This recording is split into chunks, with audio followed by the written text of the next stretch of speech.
Hi everyone, welcome to Om Brewok Story. Semoga kalian sehat selalu dan diberikan rezeki yang berkah ya. Kali ini Om akan membahas cerita film action komedi yang berjudul Raja Sap, keluaran tahun 2026.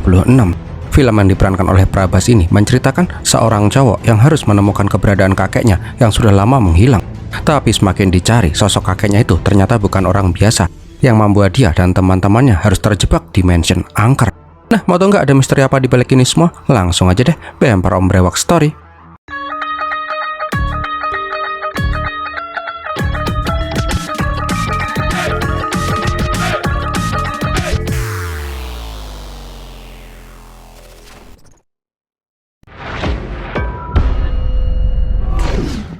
Awal kisah kita diperlihatkan seekor mobil jenazah.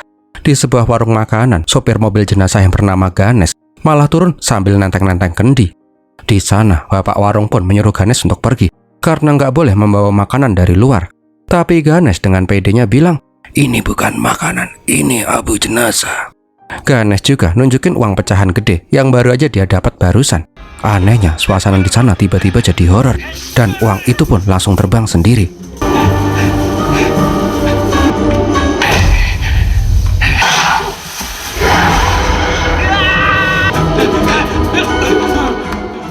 Nggak mau uangnya hilang, Ganes pun mengejar tuh uang sampai di sebuah mansion tua yang kelihatan angker banget.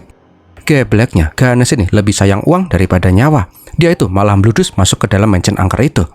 Nah, di dalam mansion terdapat benda-benda aneh, dari lukisan yang bikin om puyeng, lukisan mata-mata Illuminati, jasad tanpa kepala. Cok, itu kamu ngelangkai mayat lo yo. Oh, malah fokus ke duit. Nah, kenapa om bilang mayat ndas putule malah bangkit? Di depan kursi yang goyang-goyang, terdengar suara yang seram bilang, "Kalau abu jenazah itu milikku, jadi tinggalkanlah abu jenazah itu di sini." Habis itu Ganes pun bye-bye deh.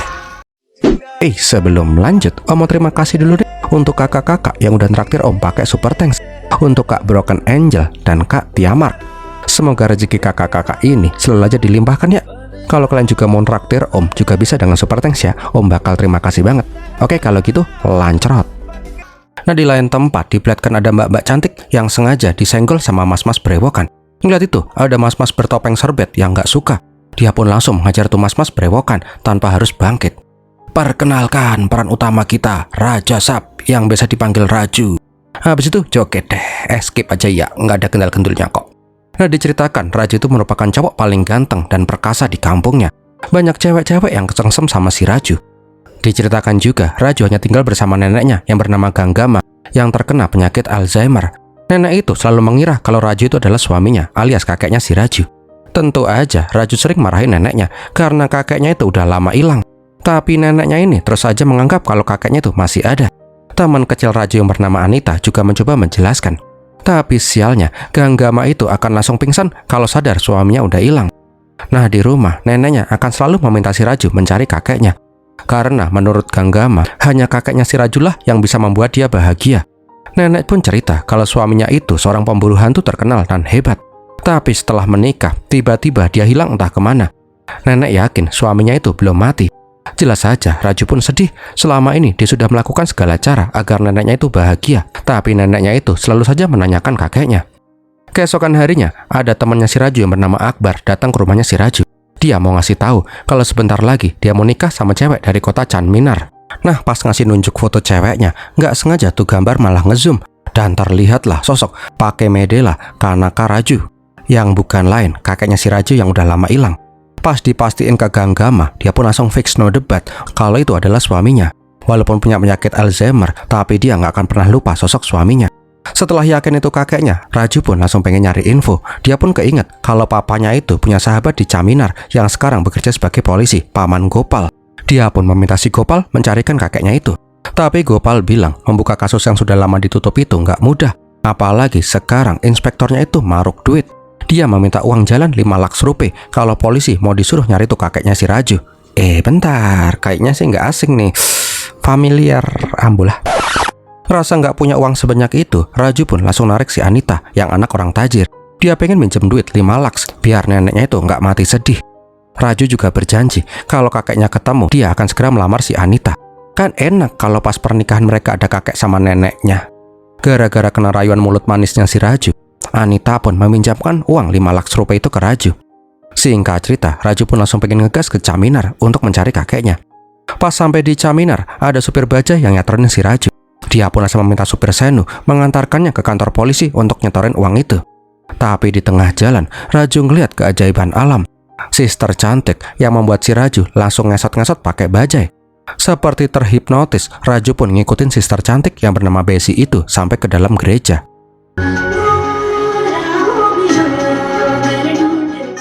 Nah, pas semua orang lagi membentuk tanda salib, si Raju itu malah bingung.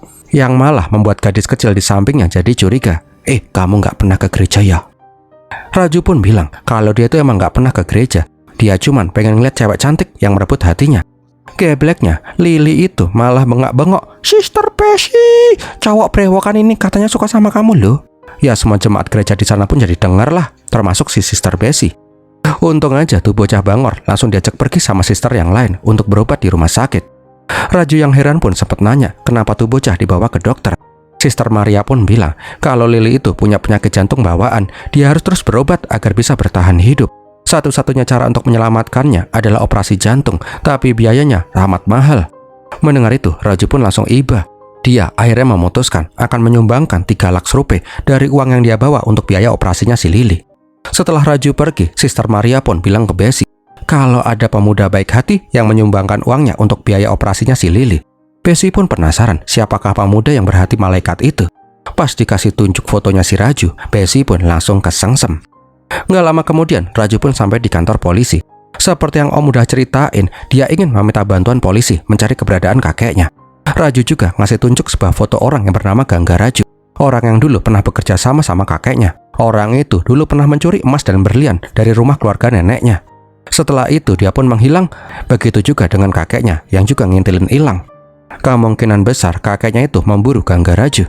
Ya udah, polisi pun bersedia membantu. Yang penting bayarannya cocok, itu aja yang penting. Sementara itu kita diperlihatkan sosok bertudung yang berjalan di tengah hutan yang gelap. Ih, serem, kira-kira siapa ya dia ya? Nah, di malam yang sama, Bessie bangunin Sister Maria. Dia kepikiran dengan cowok yang ngasih sumbangan itu. Maria bilang kalau mereka itu calon biarawati. Mereka nggak seharusnya mikirin cowok, karena kalau mereka udah jadi biarawati tulen, mereka itu nggak akan bisa menikah. Pagi harinya, Raju pun datang dengan dandanan paling necis dan bunga di tangan. Sementara itu, Bessie yang lihat pendeta keluar bilik pengakuan, pengen iseng sebentar. Dia pengen dengerin pengakuan dosa dari jemaat. Gebleknya, Raju yang pengen nanya Bessie di mana, malah disuruh Pak Pendeta masuk ke bilik pengakuan karena mengira Raju ini ingin mengaku dosa. Ya udah, Raju yang nggak tahu apa-apa masuk ke sana dong. Alhasil, tanpa direncana, Raju itu malah satu bilik sama si Bessie, cewek yang dia taksir. Singkat cerita, Raju itu malah curhat soal cintanya ke cewek yang baru aja dia temui sekali. Ngehenya, Bessie yang nggak tahu kalau cewek itu adalah dia menyarankan si Raju mengejar cintanya itu. Asik. Gara-gara saran dari si Bessie, hati Raju pun langsung bersalju-salju kayak Sinterklas.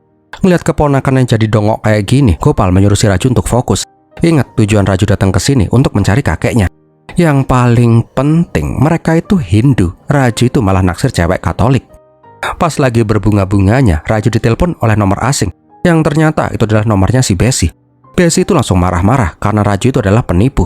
Bessie menceritakan kalau dia itu udah tahu Raju sedang mencari kakeknya yang bernama susah nama kakeknya, panjang amat, Om panggil Madela aja deh. Intinya sih, uang yang disumbangin Raju buat operasi Lily itu tadi siang disikat sama kakeknya si Raju. Lah, Raju kaget lah, gimana tuh ceritanya?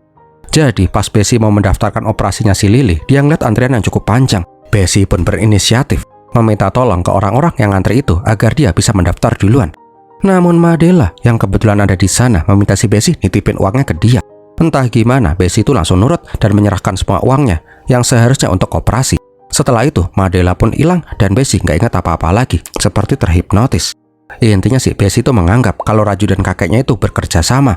Semua uang sumbangan untuk operasi Lily diambil sama kakeknya, termasuk sumbangan palsunya si Raju.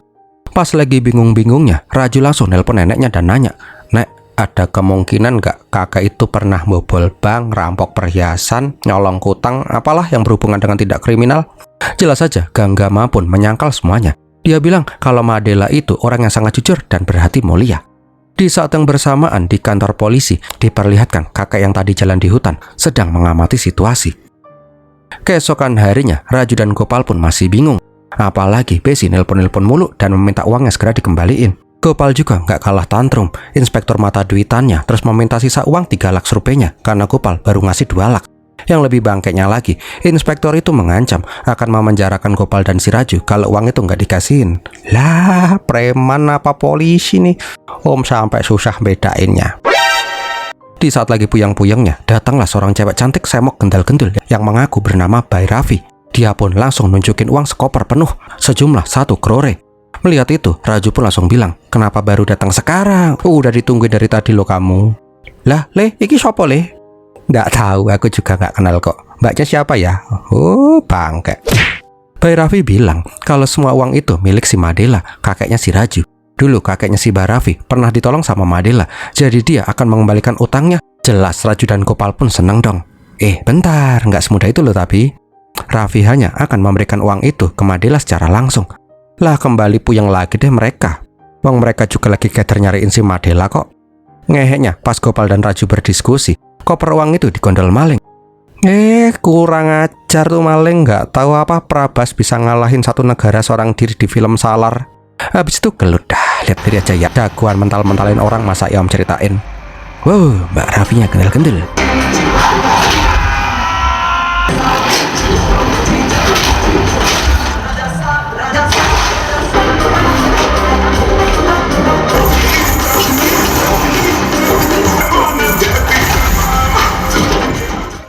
Singkat cerita, setelah bergulat dengan pemain figuran, Raju berhasil mendapatkan koper uang itu. Ya langsung ditemplokin cewek cantik lah. Raju yang ditemplokin cewek bohai itu pun langsung ngerayu si Raffi karena Besi udah gedek sama dia. Gebleknya, pas ngerayu-ngerayu si Raffi, Besi itu kebetulan lewat dan melihat semuanya. Tentu aja Besi pun kecewa. Katanya suka sama aku tapi Raju udah dapet cewek baru aja. Yang lebih ngeheknya lagi, Raffi itu nggak membalas tembakannya si Raju. Waduh, piye iki, nggak dapet Besi, nggak dapet Raffi juga. Sebagai kompensasi rasa kecewanya, Raju minta uang 3 lakhs rupiah aja biar dia bisa balikan sama si Besi lagi. Namun Senu tiba-tiba muncul dan langsung jeplak. Bos, kamu nggak tahu ya kalau biarawati itu nggak boleh nikah. Apalagi pas si Senu itu nanya ke biarawati senior. Seketika dunia Raju pun langsung runtuh. Dia baru sadar kalau biarawati itu nggak boleh nikah. Malam harinya Raju pun mabuk-mabuk karena kecewa. Nah di mabuknya itu dia malah ngamuk dan membuat pamannya mental-mental. Di saat itulah Raffi keluar mengenakan gaun putih. Tapi di pikirannya si Raju, dia lagi melihat si Besi, si malaikat. Sialnya, Raju yang lagi kolong itu malah bilang kalau dia sangat mencintai sosok di depannya ini. Padahal Raffi itu bukan si Besi. Ya si Raffi pun langsung salah paham lah. Setelahnya Raffi pun langsung nelpon kakeknya. Rupanya kakek-kakek yang sebelumnya itu adalah Gangga Raju, penipu dan perampok yang dicari-cari sama si Madela. Raffi itu disuruh mendekati si Raju agar bisa membocorkan lokasi si Madela. Tapi Raffi nggak sanggup, semakin lama dia bersama si Raju, semakin jatuh cinta juga dia sama tuh mas-mas. Nah di lain sisi, Anita menelpon si Raju. Dia ngasih tahu kalau nenek hilang. Sebelum ini nenek ngasih tahu kalau si Madela itu menemuinya di mimpi dan meminta tolong. Seketika itu juga nenek langsung pergi untuk mencari kakek di Caminar. Gara-gara hal itu jugalah Raju dan si Raffi pun langsung keliling kota untuk mencari keberadaan si Ganggama. Sialnya, nenek yang pergi dengan memakai banyak perhiasan malah disekap sama preman lokal.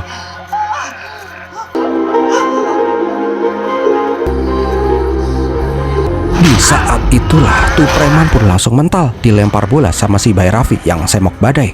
Jago berantem juga tuh ini cewek. Nggak lupa Raju juga ikutan join mabar.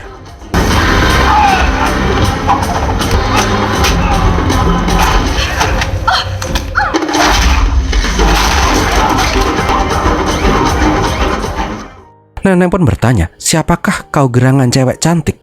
Dengan pedenya dan mantap, Raffi bilang, aku calon istrinya si Raju nenek. Ya si Raju langsung bingung parah lah. Bodo amat dah, yang penting nenek udah selamat. Setelah mengembalikan nenek pulang, Raju kembali mencari keberadaan kakeknya di sebuah pasar.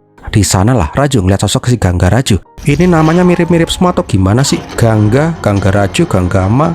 Bolah. Seketika itu juga Raju pun langsung gebukin si Gangga Raju. Gangga Raju inilah yang menipu kakeknya. Untung aja Raffi langsung datang dan menjelaskan semuanya kalau kakek-kakek tua bangka ini adalah kakeknya. Akhirnya fakta yang sebenarnya pun terkuak. Gangga Raju itu menceritakan semuanya kalau neneknya si Raju si Ganggama bukanlah cewek biasa. Dia itu aslinya adalah putri raja dari kerajaan Gangga yang bernama Gangga Devi. Kecantikannya sudah tersebar seantero Hindustan. Selain cantik, dia juga baik hati dan sering memberi makan orang-orang miskin yang kelaparan.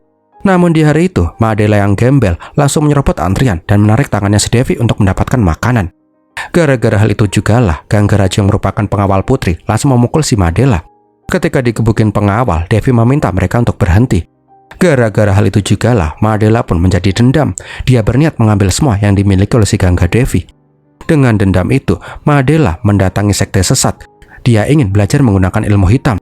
Nah, di kampung sekte sesat itu, Madela menawarkan jiwanya ke iblis, asalkan semua keinginannya bisa terwujud. Ketika para tantrik itu meminta bukti keseriusan niatnya si Madela, seketika itu juga Madela langsung memotong lengannya sendiri. Karena sudah melihat kesungguhan hati Madela, salah satu tantrik menyambungkan tangan Madela lagi pakai ilmu hitam. Dia pun langsung disuruh melakukan ritual topo pendem di sebuah sumur angker. Selama berhari-hari, Madela mendekam di sumur itu, yang mana di bawahnya terdapat monster-monster yang dulu juga ingin mempelajari ilmu hitam tapi gagal.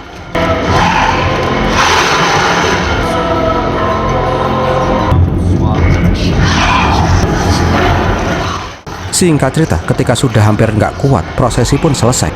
Madela mendapatkan kekuatan yang dia impi-impikan. Setelahnya, dia pun langsung mendatangi kerajaan Gangga dan membunuh para penjaga. Dia juga menawarkan Devi manisan yang dia bawa. Seperti terhipnotis, Devi langsung turun dan memakan tuh manisan. Setelahnya, Devi langsung jatuh cinta kepada Madela. Singkat cerita, dengan ilmu hitamnya, Madela berhasil menikahi si Gangga Devi. Beberapa tahun kemudian, Madela berhasil menemukan uang harta di bawah istana. Madela yang dibutakan hasrat ingin mendapatkan semua harta itu. Dia pun menghasut Gangaraju untuk mengambil semua harta itu. Setelah Gangaraju menjara seluruh harta, Madela mengambil semua harta itu dan menghilang selamanya, meninggalkan Devi dan anaknya. Gara-gara hal itu jugalah Devi pun diusir dari istana. Tapi Devi terus menganggap kalau Madela itu suami yang baik. Dengan perjuangannya, Devi berhasil membesarkan anaknya hingga sampai Raja Sapt lahir. Sialnya, orang tua Raja itu meninggal muda. Maka dari itu, Devi harus merawat si Raju seorang diri sampai di titik sekarang. Mendengar itu, Raju pun langsung syok karena dia nggak pernah tahu perjuangan neneknya untuk membesarkan dirinya. Gara-gara hal itu jugalah, misi menemukan Madela langsung berubah menjadi misi balas dendam karena kakeknya itu ternyata bapuk bangke nyebelin. Raju pun langsung mengajak si Bhairavi untuk memburu keberadaan Madela itu. Gangaraju pun ngasih tahu kalau dia udah tahu keberadaan mansion Madela di tengah hutan angker. Singkat cerita, Raju, Ravi, Senu, dan Gopal langsung menuju hutan yang dimaksud. Tapi baru sampai di pinggirannya aja udah kerasa aura-aura serem. Tapi walaupun demikian, Raju tetap masuk ke dalam mansion setan itu.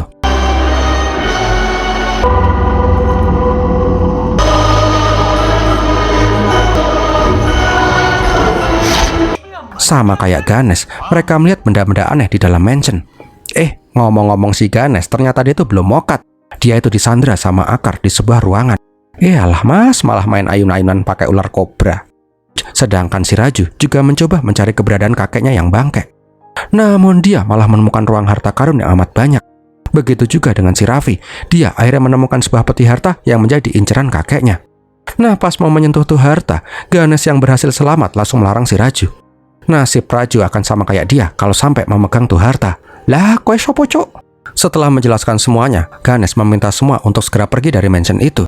Tapi Raju nggak mau, dia pengen nyari kakeknya yang bapuk. Ganesh bilang kalau hal itu nggak mungkin, karena kakeknya si Raju itu udah mati. Lah kok iso? Ganesh pun cerita kisahnya, kalau beberapa hari yang lalu ditemukan mayat di jalan. Ganesh lah yang mendapatkan tugas mengkremasi itu mayat. Karena ngeliat Madela membawa barang-barang berharga, Ganesh langsung membat semua barang-barang itu. Tanpa sadar, dia malah dikirim ke mansion itu dan terjebak di sana. Ngehenya, tahu kakeknya udah modar, Raju malah menyuruh si Gopal mengambil harta sebanyak yang mereka bisa. Oh, kandani ngeyel bocah. Nah kan, tiba-tiba Gromofon di sana langsung bersuara dan mengaku sebagai si Madela. Siapapun yang berani mengambil hartaku, orang itu tidak akan pernah keluar dari mansion ini. Raju yang tengil pun mah nggak takut, dia malah menantang arwah kakeknya untuk keluar. Seketika itu juga keluarlah asap putih seperti banjir bandang. Sontak semua orang pun langsung pada ketakutan.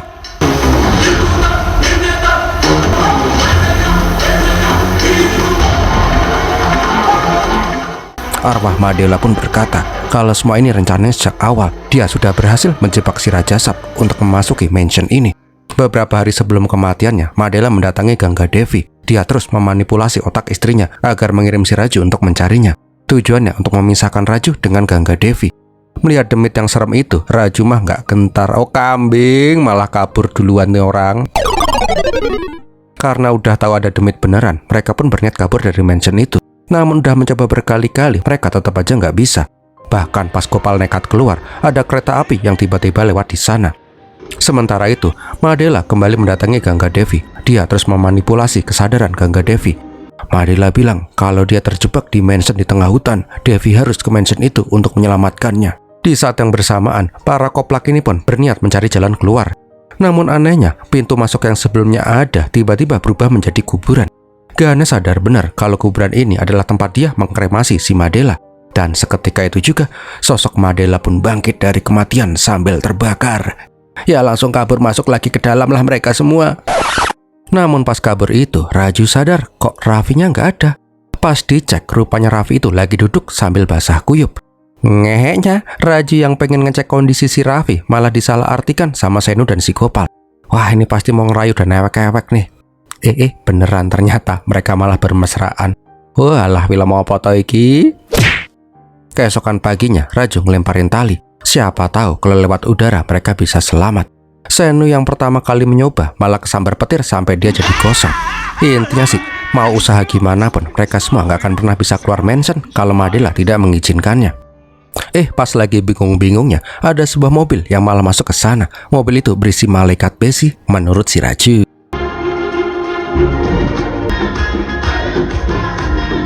Ngeliat si Besi, hati Raju yang semalam udah digoyang-goyang sama si Raffi langsung jadi goyah lagi.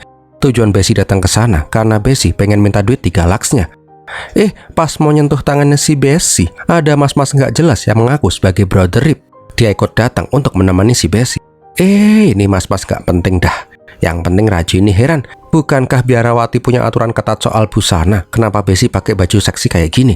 Lah siapa juga yang biarawati? Besi itu baru calon, dia tuh belum memutuskan apakah mau jadi biarawati atau enggak. Seketika itu juga pandangan Raju pun langsung tertuju ke Senu. Ngomong asal jeplak aja. Gebleknya, Besi dan Rip malah asal bludus untuk mengambil harta di mansion itu, tanpa tahu bahaya apa yang akan menghantui mereka. Ngelihat si Raju yang perhatian sama si Besi, Raffi pun jadi cemburu. Ya gimana ya, resiko orang ganteng. Nah di dalam mansion itu, Rip sama Besi langsung nyelonong untuk mengambil semua harta di sana. Gebleknya, Rip yang memakai semua perhiasan itu tiba-tiba hilang begitu aja.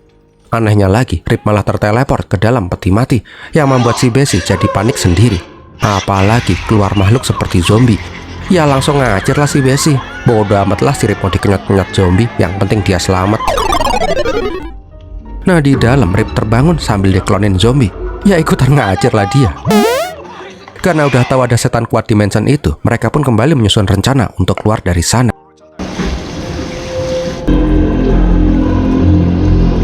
Nah di lain sisi, Raju kembali usaha buat deketin si Besi, tanpa tahu kalau ada makhluk serem yang ingin mengganggu mereka.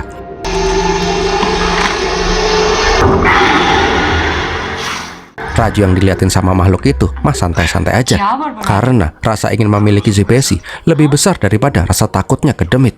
Alhasil, dia pun mengajak si Besi kerukupan spray buat ngobrol bareng. Nah, demit yang muncul itu bos. Oh, waduh si Senu toh. राजे साहब मेरे कंटेंट के आने का वेट कर रहा था. Malam harinya, saat mau bobok manis, Raffi dan Besi itu bobok di kamar yang sama. Walaupun sama-sama peres, mereka itu sama-sama adu mekanik untuk memperebutkan siapa yang layak mendapatkan si Raju. Pas lagi seru-serunya, Raju memanggil para harem-haremnya, tapi mereka nggak mau keluar karena lagi seru berdebat. Alhasil, Rip pun diinjek sampai bengak-bengok. Ada aja nih film. Nah di luar terlihat si Raju yang seperti kerasukan. Raffi yang nggak percaya kalau Raju kerasukan menyuruh Raju ngomong sama neneknya, karena kelemahan Raju itu adalah neneknya. Tapi sosok Raju itu tiba-tiba langsung berubah jadi Madela. Dia bilang ke Gangga Devi kalau dia lagi dalam kesulitan dan meminta Devi untuk membantunya.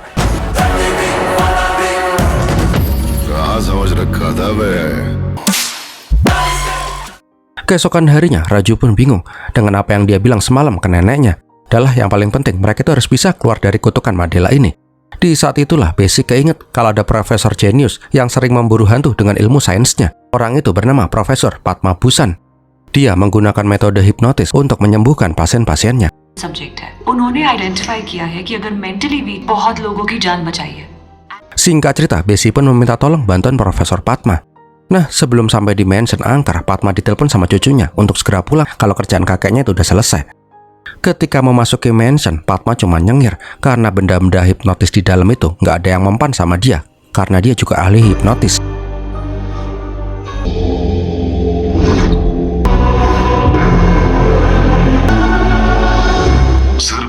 Setelah berkeliling mansion, Padma bisa menyimpulkan kalau Madela itu menggunakan ilmu hitam yang berbasis hipnotis atau ilusi. Semenjak mereka semua masuk ke mansion ini, mereka sudah terkena efek ilusi genjutsu yang bahkan lebih kuat daripada genjutsunya Itachi Uchiha. Singkat ceritanya, otak mereka semua itu sudah tidak bisa membedakan antara kenyataan dan ilusi. Raju pun nanya apakah mereka bisa keluar dari sana hidup-hidup. Padma yakin mereka bisa, tapi semua tergantung si Raju yang diincar sama kakeknya sendiri. Raju itu harus bisa mengalahkan ilusi dari kakeknya. Nggak pakai lama, Raju pun dihipnotis sama si Padma untuk masuk ke dalam ilusinya sendiri. Dengan bantuan Padma, dia dituntun untuk menguak rahasia mansion. Sialnya, pengaruh ilmu Madela itu sangat kuat. Raju yang seharusnya mencari jalan keluar malah memasuki ruangan ilusi Madela.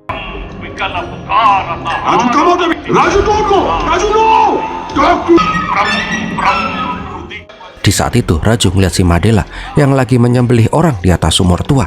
Lah, si Raju langsung ketakutan dan terbangunlah. Raju pun menceritakan apa yang barusan dia lihat. Penasaran, Padma pun pengen lihat sumur tua yang dimaksud si Raju. Bener aja, pas tali di atas sumur diangkat, tuh sumur berisi mayat orang yang digantung terbalik tanpa kepala. Yasma pun langsung ngacir lah. Setelah semua orang pada kabur, arwah Madela pun keluar. Dia meminta Padma nggak usah mengganggunya atau Padma akan menerima akibatnya.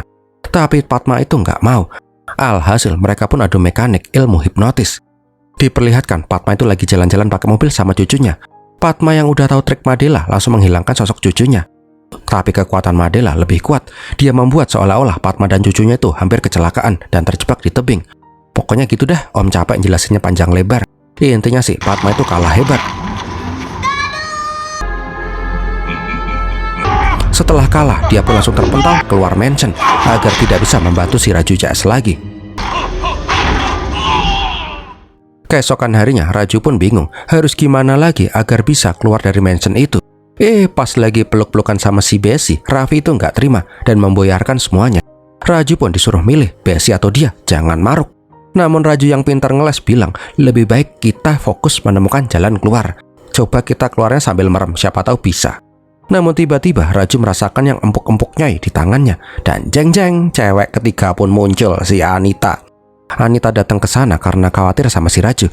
Malah dia ngeliat si Raju yang dikelilingin dua cewek bohai. Anita ngamuk lah, katanya Raju itu suka sama dia, tapi malah main serong. Alhasil cinta segi 4 pun tersajikan. Hebat bener ini film, haremnya nggak cuma 1, tapi 3 sekaligus. Udahlah, daripada bingung, mending joget gendal-gendul aja deh.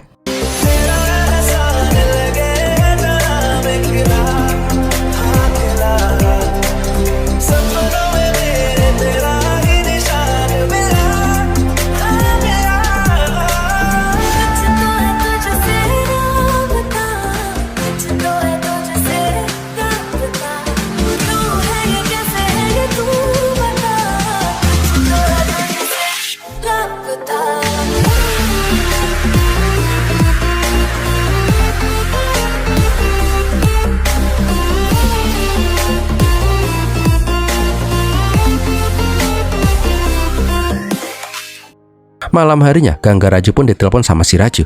Dia meminta si Gangga untuk membawa neneknya ke hutan angker. Gangga Raju pun langsung mengiyakan, tanpa tahu kalau di belakangnya ada sosok Madela yang sedari tadi memantau.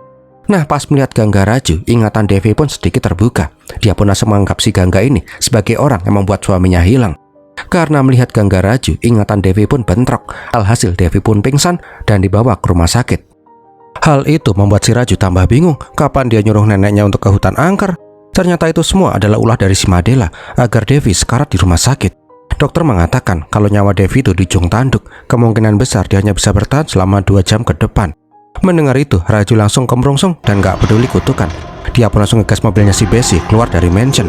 Anehnya, Raju berhasil keluar tanpa gangguan. Singkat cerita, Raju pun sampai di rumah sakit. Dia pun nanya ke Gangga Raju gimana kondisi neneknya. Tapi gak ada jawaban sama sekali. Anehnya, Raju seperti tersedot dan kembali ke mansion. Ternyata itu semua ilusi yang Madela buat. Seolah-olah Raju itu bisa keluar dari mansion dan mendatangi rumah sakit. Madela pun menjelaskan kenapa dia melakukan ini semua. 10 hari sebelum kematiannya, Madela melakukan ritual pemanggilan iblis. Madela sadar, sehebat dan sekaya apapun dia, Madela tetap manusia yang akan menua dan akan mati. Madela nggak rela semua yang dia punya sirna begitu aja. Makanya dia ingin meminta ke iblis agar dia bisa hidup abadi. Iblis itu pun mengatakan ada satu jalan agar Madela berhasil mewujudkan keinginannya, yaitu Devi harus mati secara wajar tepat di bulan purnama. Dia tidak boleh dibunuh ataupun disakiti oleh siapapun. Setelah berhasil, jiwa Devi akan menjadi tumbal iblis dan Madela bisa terlahir kembali dengan ingatan, kekayaan, dan kekuatan yang sekarang. Karena hal itulah Madela pun memutuskan menggame overkan hidupnya sendiri agar dia bisa menjadi arwah dan menghantui pikirannya si Devi. Kelanjutannya kayak gimana? Ya seperti yang Om ceritain sepanjang film ini. Dia sengaja menjebak si Raju di mansion agar Raju tidak bisa melindungi neneknya. Mendengar itu, amarah Raju pun semakin memuncak. Dia tahu satu-satunya cara mengalahkan kakeknya yang tamak adalah menghancurkan semua kekayaannya. Raju pun langsung pengen membakar semua harta di mansion. Walaupun Madela berhasil reinkarnasi, tapi hartanya lenyap semua. Namun pas mau ngebakar tuh uang, Madela bilang kalau semua harta ini adalah ilusi. Raju itu beneran pergi ke rumah sakit, dan yang lagi dia bakar itu adalah neneknya sendiri. Jelas saja Raju bingung. Dia itu nggak bisa membedakan antara kenyataan dan ilusi.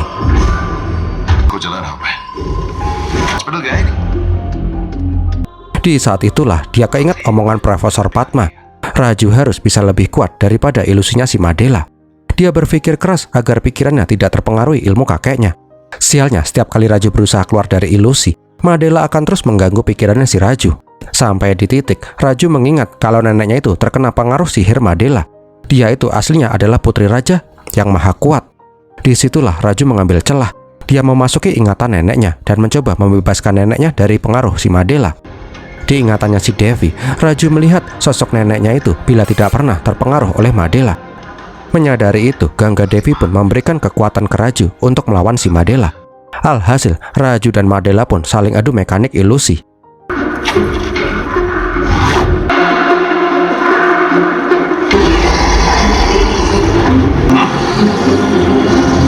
Dikala itu, Madela membuat ilusi buaya yang sangat ganas.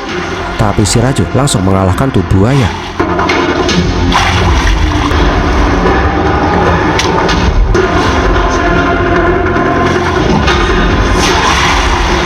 उसकी हड्डी पसली तोड़ दे।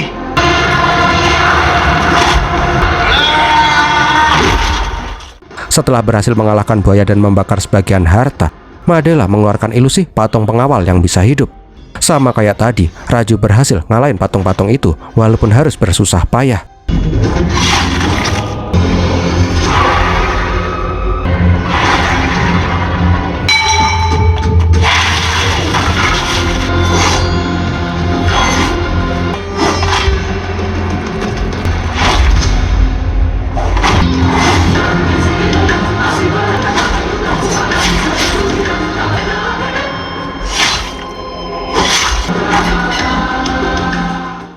Setelahnya, Madela pun mengeluarkan pasir yang amat banyak sampai Raju terkubur. Di saat udah pasrah, nenek Devi bilang ke Raju kalau itu semua bukanlah pasir, itu hanyalah ilusi. Dan seketika itu juga, Raju langsung bangkit dan membakar seisi mansion.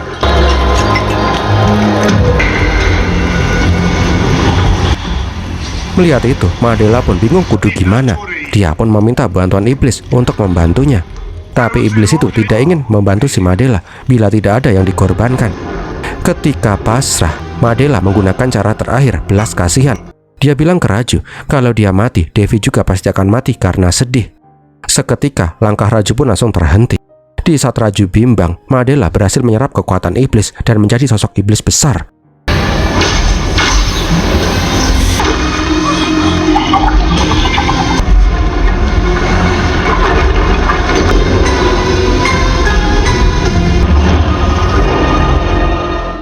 Madela juga langsung menyerap aura kehidupan si Raju untuk dia makan.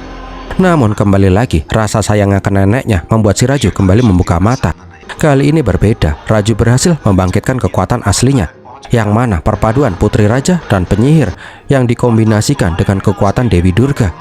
Raju yang sekarang bisa memanipulasi realitas, pokoknya udah kayak Avenger dah. Dengan semua kekuatan itu, Raju pun langsung gebuk kakeknya hingga tewas, dan filmnya pun berakhir. Bentar, ada yang nyempil dikit. Nah, di akhir film diperlihatkan nenek yang sudah sadar dari rumah sakit. Raju pun bilang kalau dia tuh gagal menemukan kakeknya karena Madela itu udah mati. Tapi karena pengaruh Madela sudah lenyap, Devi sama sekali nggak mengenali si Madela di foto. Kebeneran. Nah, setelah semua ini selesai, tinggal 3 harim-harim inilah yang keder nyariin si Raju. Raju itu harus memilih salah satu dari mereka bertiga untuk dijadikan istri. Raju yang bingung menggunakan ilmu barunya untuk melarikan diri. Tapi anehnya, Raju malah terteleport ke sebuah sirkus kosong. Di sana, Raju melihat sosok Joker yang membawa palu godam. Dan filmnya pun bersambung ke Raja Sub Sirkus 1935. Gimana film ini sob? Semoga menghibur ya. Kalau kalian suka silahkan like, komen, dan share. Jangan lupa di hype dan di subscribe ya. Kalau kalian mau traktir Om juga bisa dengan super thanks ya. Om bakal terima kasih banget. Terima kasih juga udah nonton sampai di detik ini. Om Brewoks pamit dulu dan bir milatin.